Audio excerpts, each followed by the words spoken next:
The champagne glass trembled in my hand as I read the words again, each letter burning into my retinas like acid. Dear Mom, I think it's best for the company's reputation if people believe I built this business independently.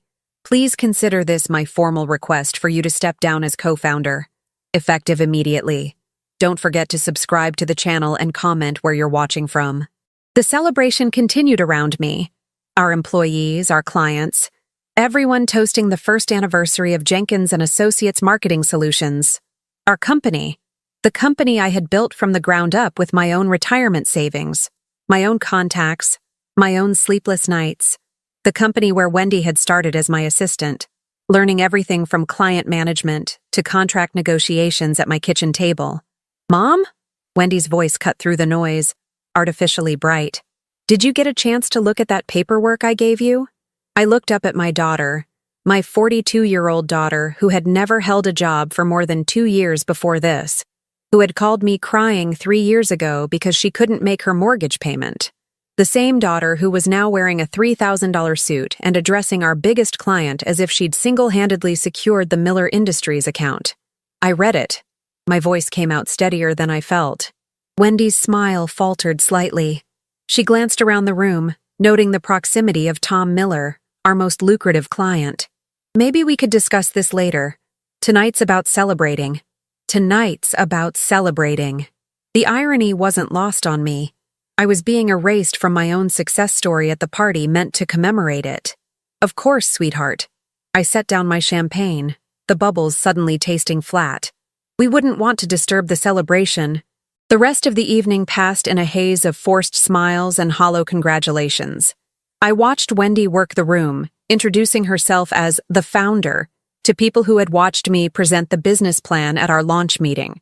I listened to her explain strategies I had developed, using terminology I had taught her, claiming credit for relationships I had spent decades building. Mrs. Palmer from Harmony Industries approached me near the dessert table. Vicky, you must be so proud. Wendy told me how she came up with the integrated marketing approach all by herself. Such innovation for someone so young. The knife twisted deeper. The integrated marketing approach had been my thesis project in graduate school, 25 years ago, when Wendy was still learning to tie her shoes. She's certainly resourceful, I managed. By the time the last guest left, I was exhausted from the performance. Wendy lingered as I collected empty glasses and straightened chairs in our modest office space. So, she said, perching on the edge of my desk, about that conversation. I continued cleaning, not trusting myself to look at her directly. What conversation would that be? Mom, don't be dramatic. You know this makes sense. I'm younger, more relatable to our target demographic. The clients connect with me better. The clients connect with you because I introduced you to them. Wendy's expression hardened slightly. That's not entirely fair. I've brought in plenty of new business on my own. I finally turned to face her, resignation letter still clutched in my hand. Name one client you've brought in without using my contacts or my reputation. The silence stretched between us. Wendy's jaw tightened, a tell she'd had since childhood when caught in a lie. This isn't about keeping score, Mom. This is about what's best for the business. And honestly, she stood up, smoothing her skirt. Having people think you built this at your age, it doesn't exactly scream innovation and forward thinking. At my age, I was 58 years old. I had more energy and sharper business instincts than people half my age. But in Wendy's narrative, I was the aging figurehead who needed to step aside for the bright young talent. I see. I folded the letter carefully, creasing it along the lines where her signature sat like a small betrayal. And my financial investment? My client relationships? What did you call it? Aging expertise? You'll still be involved, of course, as a consultant. We'll work out the financial details later. Translation. She had no intention of compensating me fairly for the business I had built, funded, and sustained. I walked to the window overlooking the parking lot. Wendy's BMW sat next to my 10-year-old Honda Civic. The BMW I had co-signed for when her credit was shot from her previous business failures. The BMW she now drove to meetings with clients who thought she was a self-made entrepreneur. I need some time to think about this, I said finally. Wendy's relief was palpable. Of course, take all the time you need. But maybe, don't mention anything to the team yet? I'd like to handle the transition carefully. After she left, I sat alone in our office, my office, surrounded by the detritus of celebration. The banner reading Jenkins and Associates 1 year strong hung crooked above my desk. Wendy had ordered it, naturally leaving off the and Associates part in her verbal references throughout the evening. I opened my laptop and began scrolling through our client files, our financial records, our contracts, everything we had built together, and everything she now wanted to claim as her own. The Miller Industries account alone was worth $180,000 annually, secured through my college roommate's introduction to Tom Miller's wife. The Harmony Industries contract came through Mrs. Palmer, whom I had met at a business networking event before Wendy even knew what marketing meant. My phone buzzed with a text from my sister Janet. Saw the photos from tonight on Wendy's Instagram, so proud of her. Building a business from scratch at her age is incredible. From scratch. I stared at the words until they blurred. That night, I lay awake running numbers in my head. If I signed the resignation letter, I would lose not just my title, but my leverage. Wendy would control the narrative, the client relationships, and ultimately, the value of everything I had put into the business. The retirement savings I had invested, my nest egg, my security, would become her success story. But if I fought her, what then? A legal battle with my own daughter? Public exposure of our family conflict? The potential destruction of the business we had both worked to build? The ceiling fan creaked overhead, the same rhythm as the questions spinning through my mind. When had my daughter learned to smile while stabbing me in the back? When had I become expendable in the life I had created? As dawn broke through my bedroom window, I realized that the champagne taste in my mouth had been replaced by something metallic, something that tasted like the end of one story and the beginning of another. I reached for my phone and typed a message to Wendy. We need to talk. My office, tomorrow morning, 9 sharp. But even as I hit send, I knew that by the time she read it, I would already be 3 steps ahead of whatever she thought she had planned. Wendy arrived at 9:15. Her usual 15 minutes of casual disrespect disguised as being fashionably late. She carried her signature vanilla latte and wore the confidence of someone who believed the hard conversation was behind her. Morning, Mom. She settled into the chair across from my desk with practiced ease. I hope you've had time to process everything. I know it was a lot to take in at the party. I had been awake since 4 a.m., processing everything indeed. Processing 25 years of building my reputation in this industry. Processing the $47,000 of my retirement savings that had funded our startup costs. Processing the countless nights I'd spent crafting proposals while Wendy slept soundly in her suburban home. I've been thinking, I said, not offering her the usual pleasantries, about your resignation letter. Wendy's shoulders relaxed slightly. Good. I was hoping you'd see the logic in it. I've already drafted a press release announcing the transition. Very respectful, of course. It positions you as the wise mentor passing the torch to the next generation. The wise mentor. As if I were some elderly sage retreating to a rocking chair instead of a woman in her prime being pushed aside by her ungrateful child. Tell me something, Wendy. Do you remember when you called me 3 years ago, crying because Brian had left and taken half your savings account? Wendy's latte paused halfway to her lips. I don't see how that's relevant. You were living in a 1-bedroom apartment, working part-time at that boutique, and you couldn't make your car payment. Do you remember what I told you? The color began to drain from Wendy's cheeks. She remembered. Of course she remembered.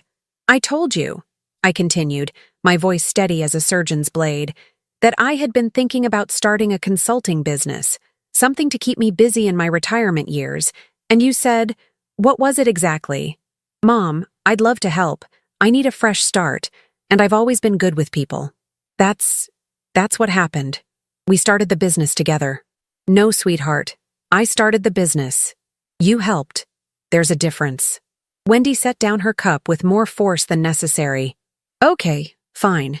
Yes, you had the initial idea, but I've contributed just as much. With what money? The question hung in the air like smoke. Wendy's mouth opened and closed, but no sound emerged. Because according to our business account records, which I reviewed last night, your total financial contribution to Jenkins and Associates has been exactly $0. Would you like to see the bank statements? I slid a folder across the desk. Wendy stared at it as if it might bite her. The startup costs, $47,000 from my retirement account. The office lease deposit, my signature, my credit check, the business insurance, the marketing materials, the website development, the legal fees for incorporation, all me. Your contribution has been... I paused, tapping my pen against the desk. What would you say your contribution has been? I bring clients in. I manage relationships. I handle the creative side, using my contacts, following processes I developed, implementing strategies I taught you. Wendy's face was flushed now, a mottled red that reminded me of her childhood tantrums.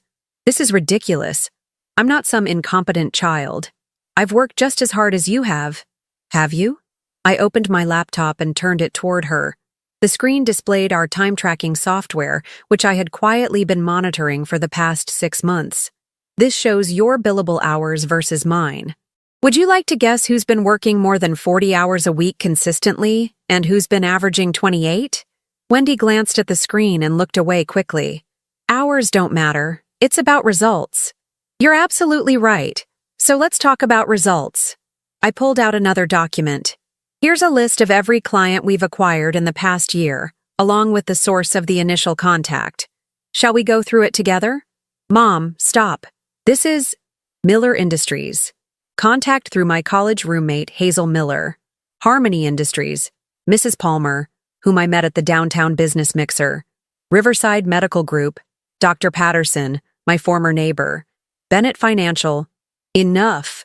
Wendy's voice cracked slightly. What do you want from me? What do you want from me? As if I were the one making unreasonable demands. As if I were the one trying to steal credit for someone else's work. I want you to explain to me how you justify asking me to sign away my rights to a business I created, funded, and built, so that you can pretend you did it all yourself. Wendy stared at her hands for a long moment. When she looked up, her expression had shifted into something I recognized from her teenage years. Wounded defiance mixed with calculation. People expect businesses to be run by younger people. It's just reality. And honestly, Mom, some of the clients have mentioned that they'd prefer working with someone who understands modern marketing trends. Which clients? That's not the point. It's exactly the point. Name one client who has expressed dissatisfaction with my work or my age. Silence. You can't, because there aren't any.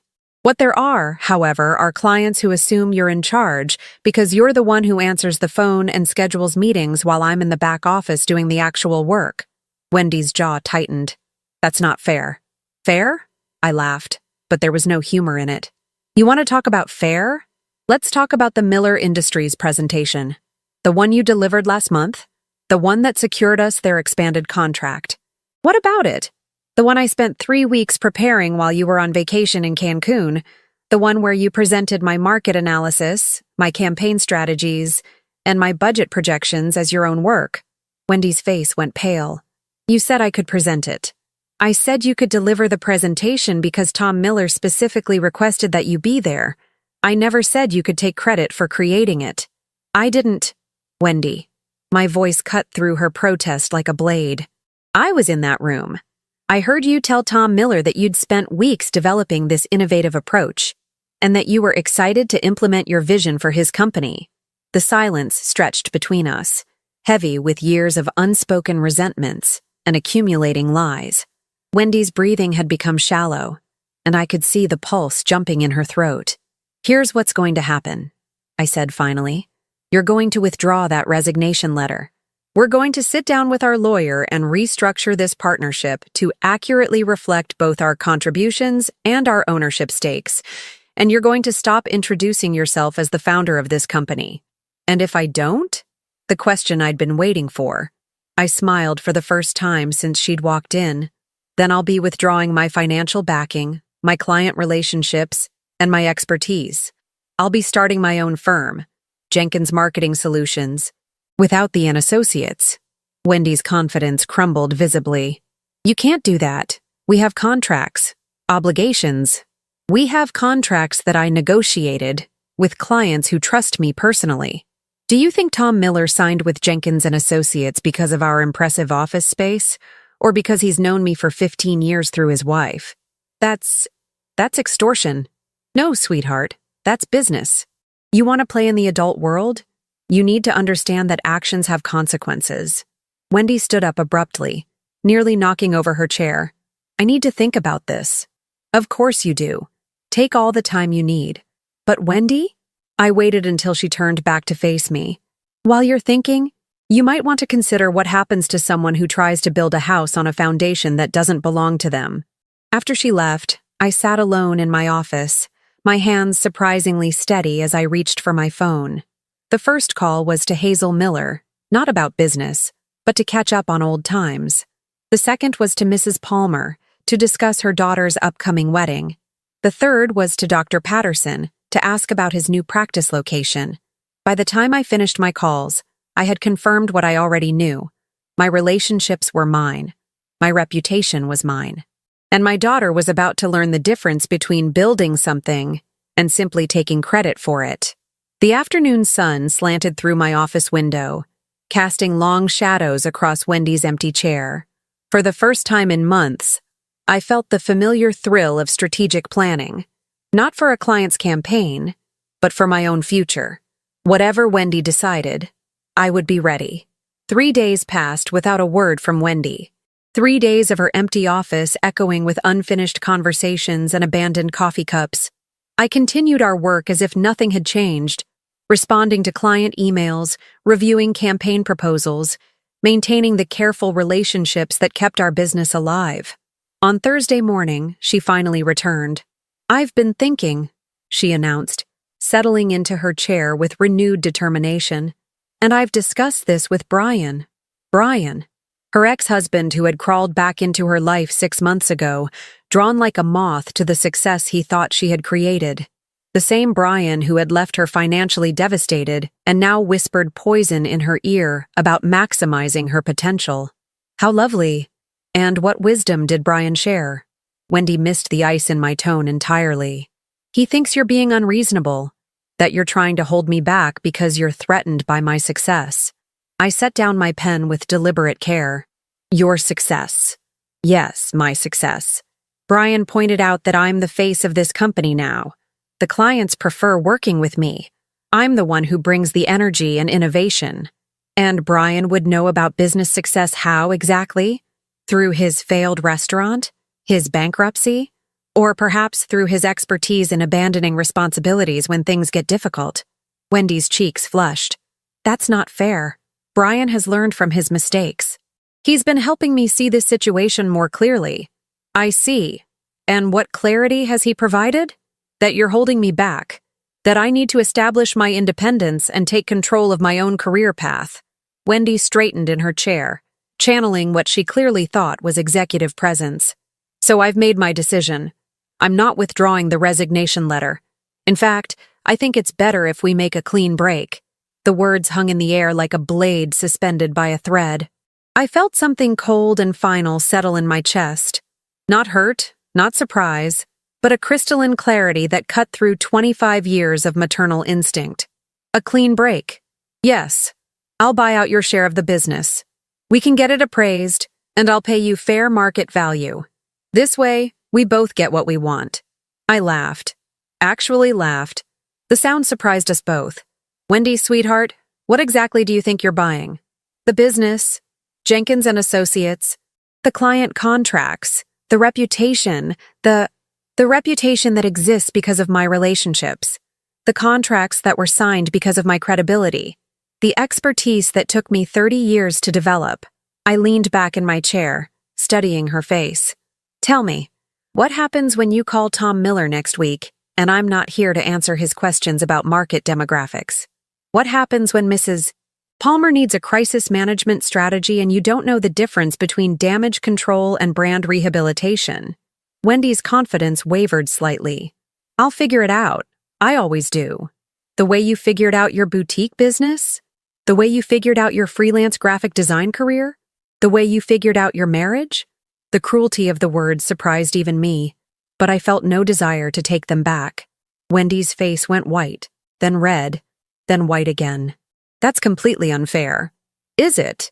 Because I'm looking at a pattern here, Wendy. A pattern of you starting something with great enthusiasm, riding on other people's support and expertise, and then either failing or moving on when the work gets difficult. This is different. How? Because this time I'm not going to let you sabotage me. The accusation hit like a physical blow. I stared at my daughter, this woman I had raised, supported, invested in, believed in, and saw a stranger wearing Wendy's face. Sabotage you. Yes, you've always done this. Whenever I start to succeed at something, you find a way to undermine it, to make it about you instead of me. I stood up slowly, my hands flat on the desk between us. Give me one example. The boutique. You said it was too risky, that I didn't have enough experience. You asked me for a loan of $30,000 to open a clothing store in a market you hadn't researched, selling brands you had no experience with, in a location with rent you couldn't afford. I told you to develop a business plan first. You called me unsupportive and opened anyway with money from Brian's credit cards. 6 months later, you were bankrupt. Wendy's mouth opened and closed. That's not... You didn't. The graphic design business. You asked me to recommend you to my contacts. I suggested you build a portfolio first, maybe take some advanced courses in digital marketing. You said I was making excuses and started telling people you were fully booked when you had exactly 0 clients. I was trying to project confidence. You were lying. And when those referrals I eventually made didn't work out because you couldn't deliver what you'd promised, guess whose reputation suffered? Wendy sank back into her chair, her bravado crumbling like wet paper. And now, I continued, my voice steady as granite, you want to take the one thing I actually built from the ground up, erase my contributions, and call it your success. And when I object, you accuse me of sabotage. The office fell silent except for the hum of the air conditioning and the distant sound of traffic. Wendy's breathing was shallow, and I could see tears gathering in her eyes, the same tears that had gotten her out of trouble as a child, that had secured her loans and second chances and clean slates throughout her adult life. I don't want to hurt you, Mom, but you will. If it serves your purposes, you'll hurt me without hesitation. You've already proven that. That's not true. Isn't it? 3 nights ago, you handed me a resignation letter at our company's anniversary party, in front of our clients, our employees, everyone we work with. You wanted to humiliate me into compliance. Wendy wiped her eyes with the back of her hand. It wasn't supposed to be humiliating. I thought you'd understand. Understand what? That my own daughter values her image more than my dignity? That she's willing to rewrite history to make herself look better? That she sees me as an obstacle to be removed rather than a partner to be respected? It's not like that. Then tell me what it's like, Wendy. Explain to me how asking me to disappear from my own success story is anything other than betrayal. The silence stretched between us like a chasm. Outside the window, the world continued its ordinary business. People walking to lunch, cars navigating traffic, life proceeding normally while my relationship with my daughter collapsed in real time. I can't do this anymore, Wendy said finally, her voice barely above a whisper. Do what? Be in your shadow. Always be the assistant, the helper, the second in command. I'm 42 years old, Mom. I need to succeed at something on my own. There it was. The truth beneath all the justifications and manipulations. My daughter saw my success as her failure, my presence as her diminishment. So take the skills I've taught you and go build something yourself. Start your own firm. Use your own money, your own contacts, your own expertise. Succeed on your own merit. I don't have your contacts. I don't have your reputation. I don't have decades of experience. No, you don't. And you never will if you keep trying to steal other people's instead of earning your own. Wendy looked up at me with something that might have been hatred. So that's it? You're just going to let me fail? I'm going to stop enabling you to succeed at my expense. She gathered her purse and jacket with shaking hands. Fine. I'll have my lawyer contact you about the business dissolution. Wendy? She paused at the door, not turning around. Your lawyer will find that the business assets, the client contracts, and the intellectual property are all tied to my personal guarantees and professional certifications. Dissolving the partnership means you walk away with exactly what you brought into it. Which is? Nothing. The door closed behind her with a soft click, and I was alone in my office. Truly alone for the first time in 3 years. The silence should have felt empty, but instead it felt like the moment before dawn, when the darkness is heaviest, but the light is already gathering strength on the horizon. I opened my laptop and began typing. Jenkins Marketing Solutions, 30 years of proven results. It was time to stop being someone's supporting character and start being the author of my own story. The first month alone was harder than I had anticipated. Not emotionally. That wound had cauterized itself the moment Wendy chose Brian's poison over her mother's partnership. But practically, the daily operations of running a business solo required an adjustment I hadn't expected after 3 years of shared responsibilities. I was working late on a Thursday evening, reviewing client proposals in the empty office that still smelled faintly of Wendy's vanilla perfume, when my phone rang. Jenkins Marketing Solutions, Vicky speaking. Vicky? This is Marjorie Patterson. I hope it's not too late to call. Marjorie, Dr. Patterson's daughter, whom I hadn't spoken to in nearly 5 years. The last time I'd seen her, she'd been a scattered 25-year-old bouncing between graduate programs and part-time jobs. Now 30, if my mental math was correct. Marjorie, of course not. How are you? How's your father? Dad's well, thank you. Actually, he gave me your number. I heard through the family grapevine that you'd started your own marketing firm. I was hoping we could talk. I set down my pen, curious. What can I help you with? Well, it's a bit complicated. Are you free for coffee tomorrow? I have a proposition that might be mutually beneficial. We met at the small cafe near my office, and I almost didn't recognize the composed woman who stood to greet me. Marjorie had traded her college uniform of jeans and oversized sweaters for a crisp blazer and confident handshake. But her eyes held the same intelligence I remembered from the sharp teenager who had challenged her father's dinner party guests with questions about social justice and corporate responsibility. You look wonderful, I said, settling into the booth across from her. So do you. Dad mentioned you'd been through some recent business changes. I smiled wryly. Your father has always been tactful. Yes, I've recently transitioned to operating independently. Marjorie nodded, stirring her coffee thoughtfully. That's actually perfect timing for what I wanted to discuss. Vicky, what do you know about nonprofit marketing? Enough to know it's challenging. Limited budgets, mission-driven messaging, donor fatigue, volunteer coordination. Why? Because I've spent the last 2 years working for a disaster relief organization, and I've learned that good intentions without effective communication strategy equals programs that can't sustain themselves. Marjorie leaned forward, her enthusiasm breaking through her professional composure. I've been developing a model for a consulting firm that specifically serves nonprofits and social enterprises, organizations that are doing critical work but don't have the resources for traditional marketing firms. I felt a spark of interest. Go on. Here's the thing. I understand the nonprofit world, the grant cycles, the board dynamics, the volunteer management, but I don't have the business marketing expertise to scale this into something sustainable. I need someone who knows how to build client relationships, develop pricing structures that work, create systems that can grow. And you think I might be that someone? I know you are. Dad's told me about your reputation, your track record, and frankly, after 3 decades in traditional corporate marketing, you might find it refreshing to work with organizations whose bottom line is measured in lives changed rather than profits maximized. I studied Marjorie's face, seeing echoes of the passionate idealism I remembered, but tempered now with practical experience. What kind of partnership are you envisioning? Equal partners, equal investment, equal ownership, equal decision-making authority. I bring the nonprofit expertise and client base I've been developing. You bring the business acumen and marketing systems. We build something that serves a sector that desperately needs what we can offer. Equal partners. The phrase hit me like cool water after walking through a desert. Tell me about your client base. Marjorie pulled out a folder, organized with the precision of someone who had learned to make every pitch count.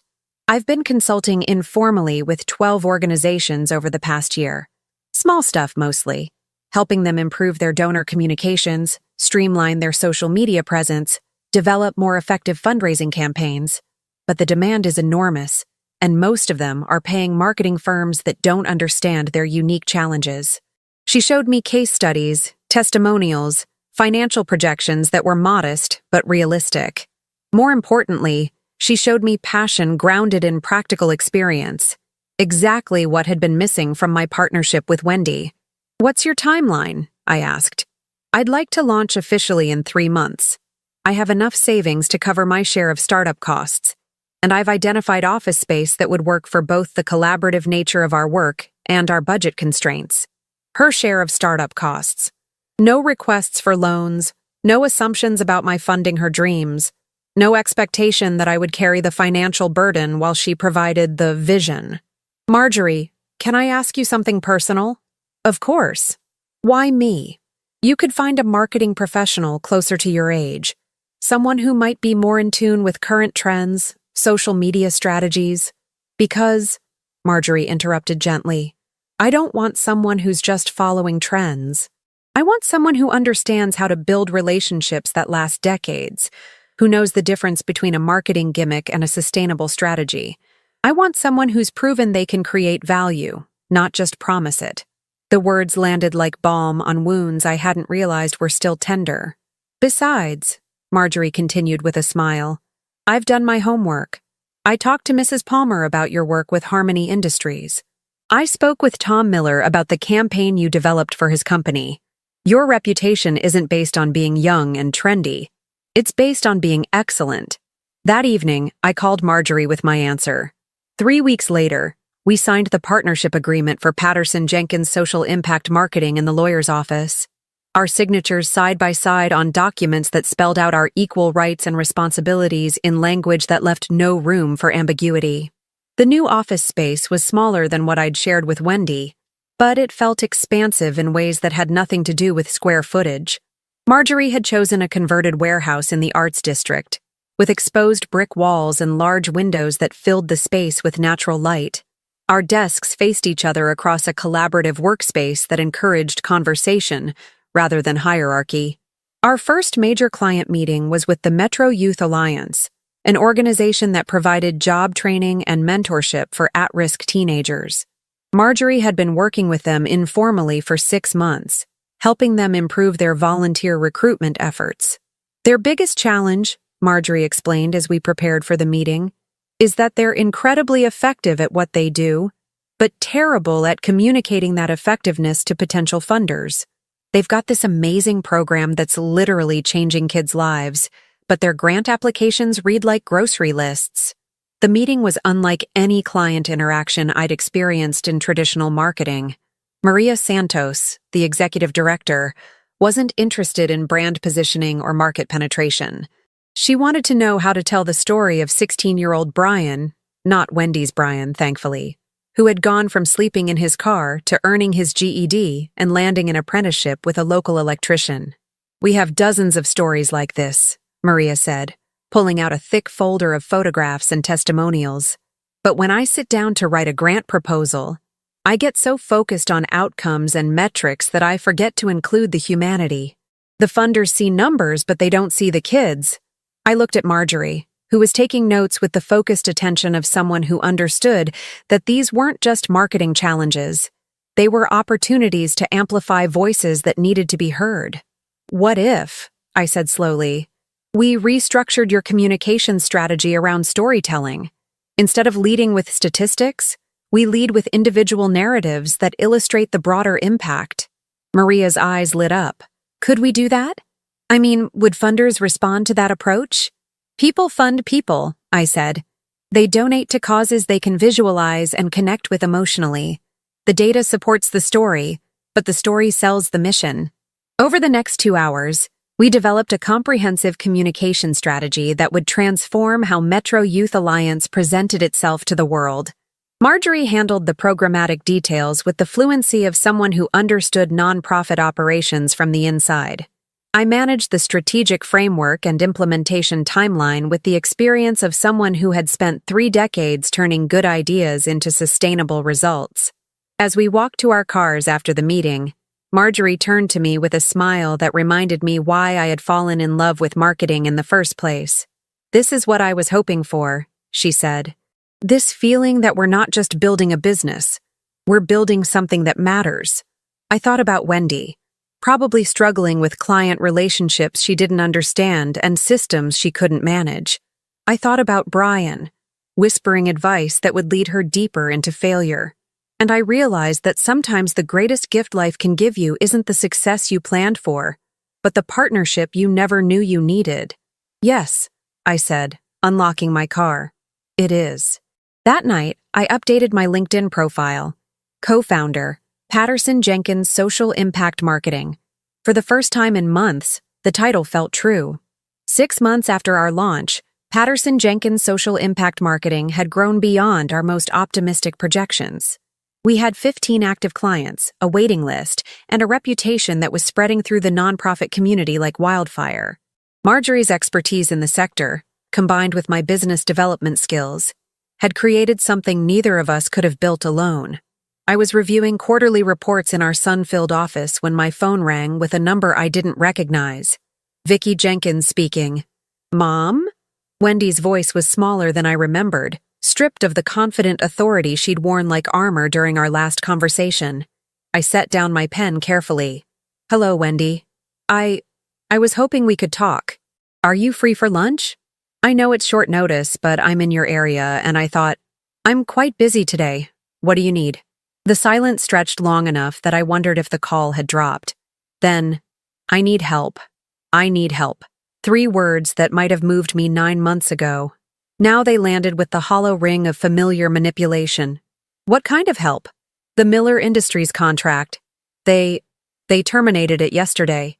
Tom Miller said they weren't satisfied with the campaign results and that they'd decided to go with a different firm." I felt no satisfaction at the news, only the cold recognition of inevitable consequences. "I'm sorry to hear that." "Mom, please. I know things ended badly between us, but I'm drowning here. Without the Miller contract, I can't make payroll. I can't cover the office rent. You need what, Wendy?" "I need you to call Tom Miller. To explain that there was a misunderstanding. That we're still working together. That you're still involved in the business." The audacity of it took my breath away. After everything, the betrayal, the humiliation, the systematic erasure of my contributions, she wanted me to lie to save her from the consequences of her own choices. Why would I do that? "Because I'm your daughter." Her voice cracked slightly. "Because family helps family. Because family helps family." I thought of the resignation letter handed to me at our anniversary party. I thought of her introducing herself as the sole founder to clients who knew better. I thought of Brian whispering poison about my irrelevance while she nodded along. "Wendy, when you asked me to step down from Jenkins and Associates, what did you say about family then? That was different. That was business. And this isn't?" Another long pause. "Mom, I made mistakes. I know that now, but I can't undo them. I can only try to fix things going forward." "How are you planning to fix things?" "I want to offer you a position, a partnership, 60-40 split, with you handling client relations and me managing the creative side." I almost laughed. Almost. 60-40 in whose favor? "Well, I mean, it is still my company, but you'd have significant input in all major decisions. Your company, the one built with my money, my contacts, and my expertise." "Mom, don't be like this. I'm trying to make this right." "No, Wendy. You're trying to make this profitable. For yourself." I heard her take a shaky breath. "Fine. 50-50 then. Equal partners. Like we should have been from the beginning?" "Yes. Exactly like that." I looked across our office at Marjorie, who was on a call with the director of a women's shelter we'd been working with. She caught my eye and smiled, holding up a thumbs up. Another successful campaign launch, another organization that would be able to tell their story more effectively. "Wendy, I have a question for you. Do you know what I'm doing now?" No. I assumed you were retired or maybe doing some freelance consulting." I'm running a marketing firm, Patterson Jenkins Social Impact Marketing. We specialize in nonprofit and social enterprise communications. We launched 6 months ago and we're already operating at capacity. The silence on the other end was deafening. You started a competing business? I started my own business, just like you wanted to do. But that's using everything I taught you. That's stealing my— Stop. The word came out harder than I'd intended. Don't you dare accuse me of stealing anything. I built my new firm with my own money, my own contacts, and my own expertise. The same expertise you decided was obsolete and embarrassing. This isn't fair. You're using your reputation to compete against me. My reputation. That I built over 30 years. That you tried to erase so you could claim it as your own. I could hear her crying now, the same tears that had gotten her out of trouble as a child. But I felt nothing. No maternal instinct to comfort. No desire to fix her problems.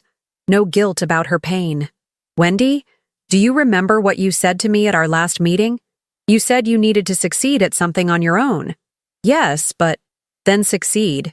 Build your own client base. Develop your own expertise. Create your own reputation. Do exactly what you told me you wanted to do.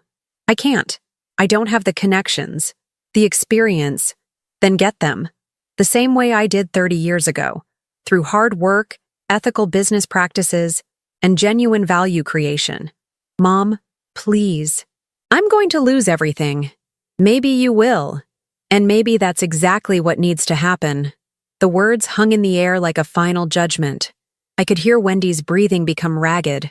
Could picture her sitting in whatever was left of the office space she'd thought would make her successful. I can't believe you're doing this to me. I'm not doing anything to you, Wendy. I'm simply declining to rescue you from the consequences of your own choices. What am I supposed to tell Brian? He invested his savings in this business because he believed in me. Tell him the truth, that you built a business on someone else's foundation. And when that foundation was removed, everything collapsed. You're being cruel. I'm being honest. For the first time in our relationship, I'm refusing to enable your delusions. Marjorie had finished her call and was pretending to read emails while obviously listening to my side of the conversation. Her presence was a reminder of what healthy professional relationships looked like, built on mutual respect, shared investment, and honest communication. Mom? Wendy's voice was barely a whisper now. What if I publicly acknowledged what really happened? What if I told people the truth about who really built Jenkins and Associates? What truth would that be? That you were the real founder. That I was your partner, not the other way around. That I made a mistake asking you to step down. I considered this for a moment. And then what? You think Tom Miller would come back? You think Mrs. Palmer would trust you with her business after learning you lied about your credentials? I don't know. Maybe. If you recommended me. Why would I recommend someone who has proven herself to be dishonest and unreliable? The question seemed to break something in her. Because I'm your daughter, she whispered. Because you love me. And there it was. The assumption that had underlain every request, every expectation, every betrayal. That my love for her obligated me to sacrifice my own dignity, my own success, my own truth.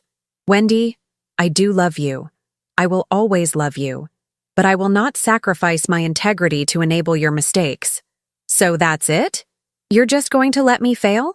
I'm going to let you face the consequences of your choices, just like any other adult. After I hung up, Marjorie approached my desk with 2 cups of coffee. Everything okay? She asked gently.